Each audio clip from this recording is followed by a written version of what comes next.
बाबा कौम का यौम पैदाइश मिली जोशो जज्बे के साथ मनाया जा रहा है। कराची में मज़ार कायद पर तब्दीली की पुरवकार तकरीब। पाक फौज की कैडेट्स ने एयरफोर्स के जवानों की जगह गार्ड्स की जिम्मेदारियां संभाली।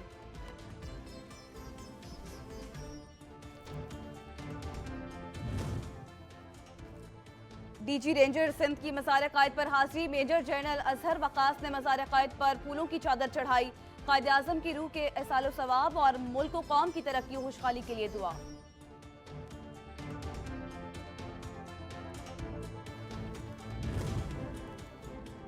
सच का प्रचार हक के साथ। कायद आज़म मोहम्मद अली जिन्ना की शख्सियत का खासा था। मुश्किल हालात में हम अपने रहनुमाओं के उसूलों पर चलकर ही सुरखरू हो सकते हैं। कायद आज़म की बलबला अंगेज क़यादत ने बर ज़ख़ीर के मुसलमानों को एक आज़ाद मुमलिकत का तोहफा दिया।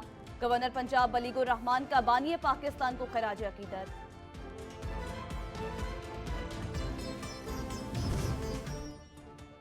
पाकिस्तान फ़ज़ाइया बानी पाकिस्तान को सालगिरह पर ज़बरदस्त अंदाज में खराज। कायद आज़म मोहम्मद अली जिन्ना की जद्दोजहद पर मुश्तमिल मिली नगमा जारी कर दिया।